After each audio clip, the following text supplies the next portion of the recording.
And now we're just walking through downtown Louisville with this map of Africa where we hope to be in a year. And we're about to fly back to South America in 4 days. Our life is weird. Our life is weird.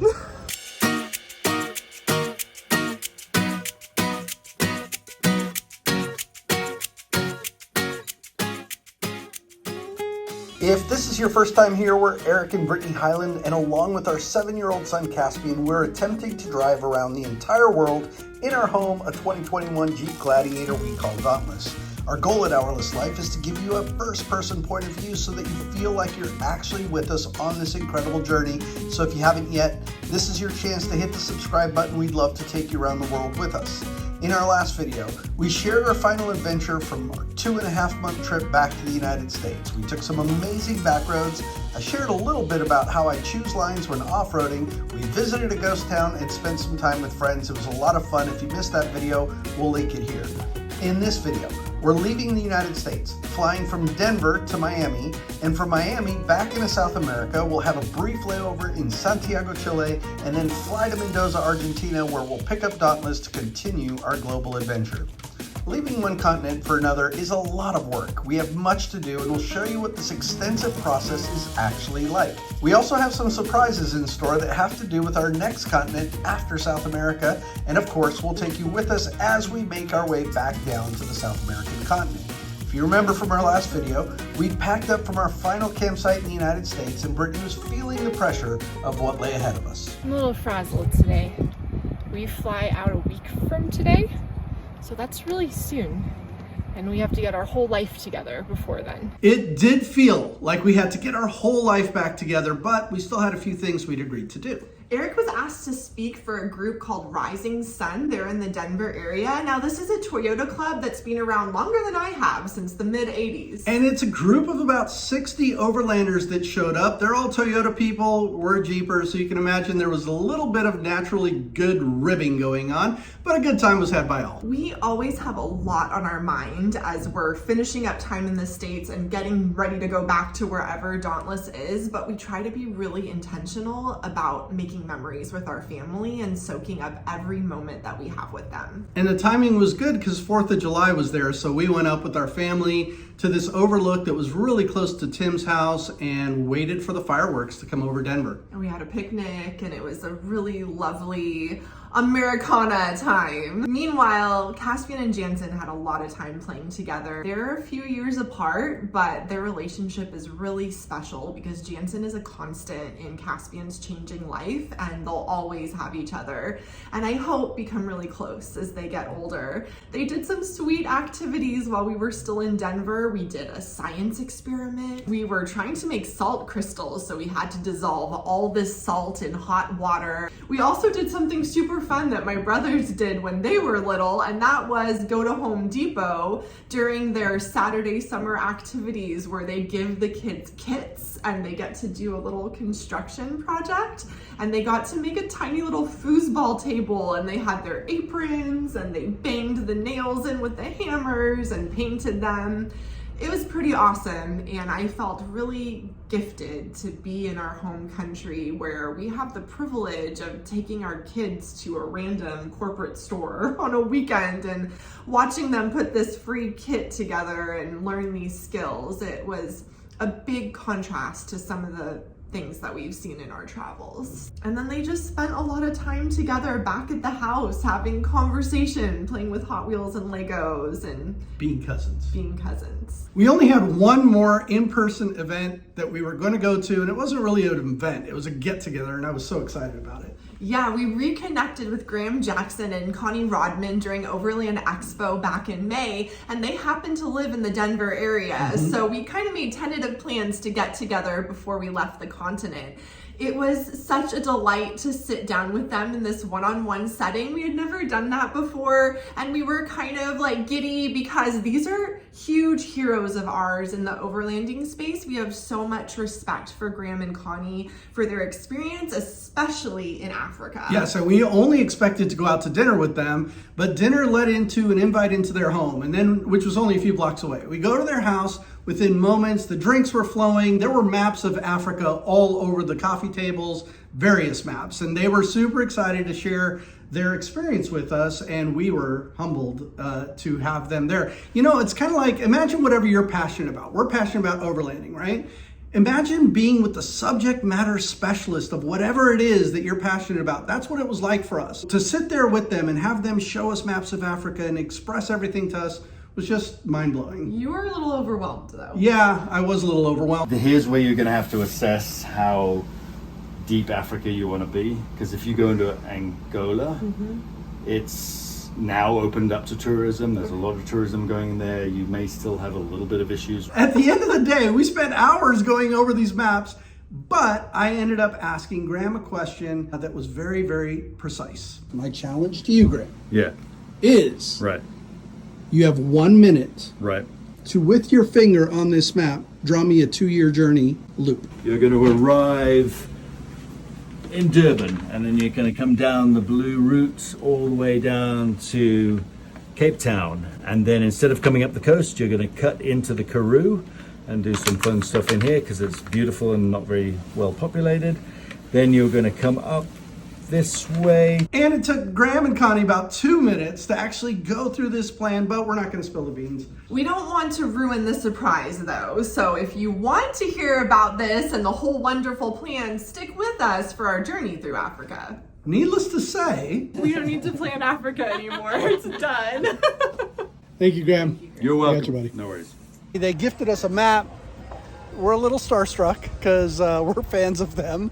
And now we're just walking through downtown Louisville with this map of Africa where we hope to be in a year. And we're about to fly back to South America in 4 days. And Our life is weird. Our life is weird.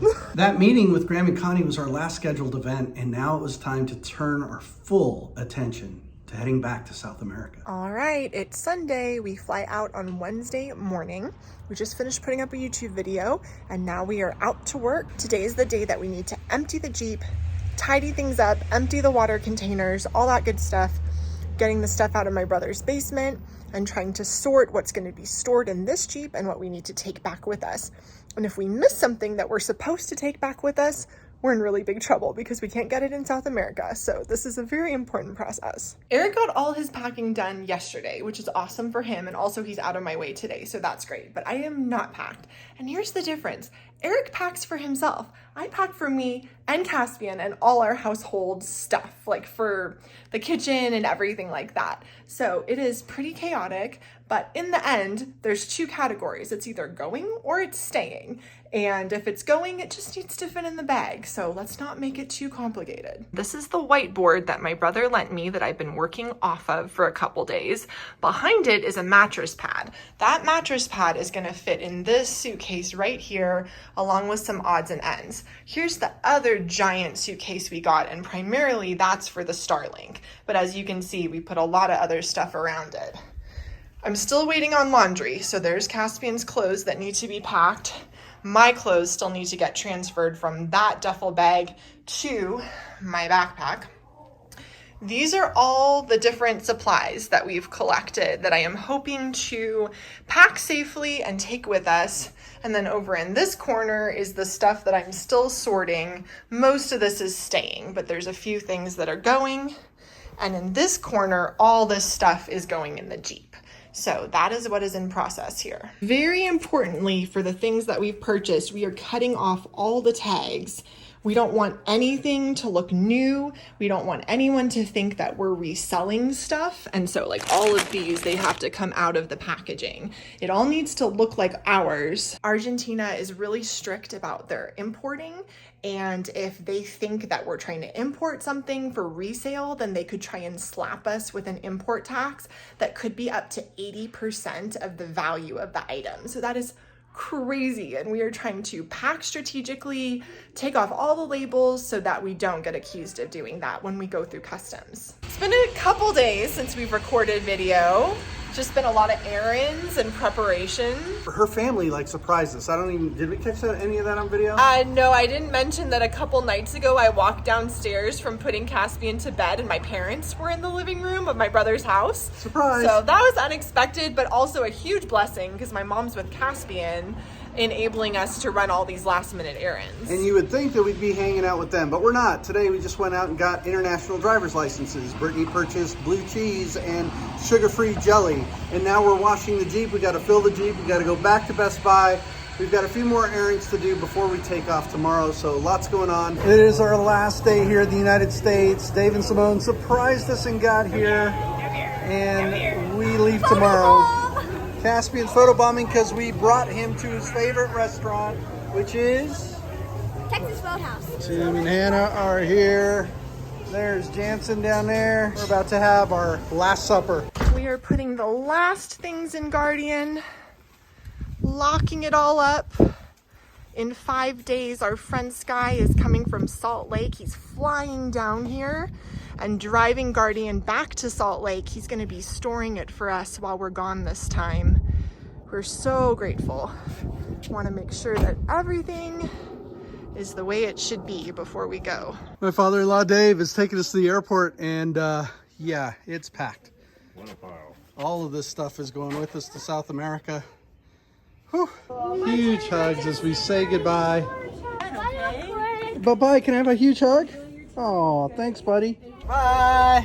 Bye. We had about 24 hours of travel and 3 flights ahead of us. I snuck in one more drive on the way to the airport. Then it was time to unload our bags on the sidewalk, say goodbye to my parents, and we were off. All right, Brittany, have we unloaded our entire life? Yeah, the entire life is on the sidewalk. We're good to go. We don't normally check luggage because we always travel with our backpacks only. So what do you have to say, Caspian? Once we drop them off, it will be back to normal, and that's how I like it. And life was getting back to normal for us. With backpacks on our backs, we headed to our first gate, and just this normalcy, this reality set in. It was just the 3 of us doing what we do best, which is traveling the world. We've been at the airport for a couple hours. We got to relax in the Capital One lounge for a little while. That was awesome. Now we are standing on the jet bridge, boarding our flight to Miami. We took our first flight from Denver to Miami. Flight 1 is done.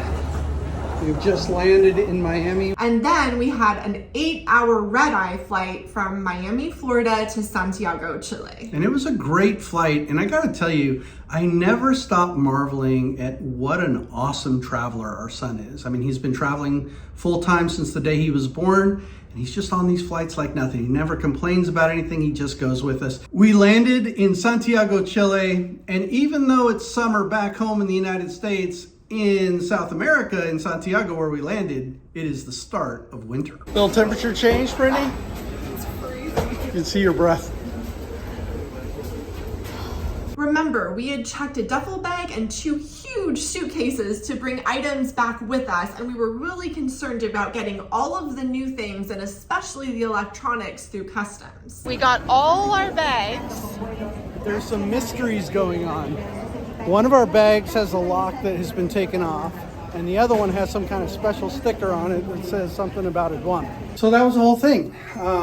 They had us run the bag that has the Starlink through some sort of check-in. But then nobody said anything. Nobody said anything. Dance party in the mirror. Dance party in the mirror. Now we're trying to get to our next flight to Mendoza, but we got to check in all over again because we booked these separately. So we boarded our final flight from Santiago, Chile to Mendoza, Argentina. We were so thankful to have gotten all our stuff through customs in Santiago. But the real horror stories we had heard had to do with Argentinian customs and the import fees that they like to slap on electronics and vehicle parts coming in. We were carrying both. So we were a little bit apprehensive on this flight, but we made the best of it. The views flying from Santiago to Mendoza as you're sailing over the Andes are just phenomenal. When we landed in Argentina, we weren't allowed to film in the customs area at all. Also didn't want to draw any attention to ourselves. We were just waiting for that moment when somebody was going to stop us and say, we need to inspect your bags. But that time never came. We did have to put every single bag that we had, including my little purse, through an x-ray machine. And we were kind of like glancing back at the officials that were right there, you know, just waiting for the other shoe to drop. But they didn't say anything. We collected the bags on the other side and walked out the door. I looked around and we were in that area where like you can get rental cars and cabs. And I'm like, is that it? I turned to Brittany. I remember I was like, is that it? And she's like, that's it.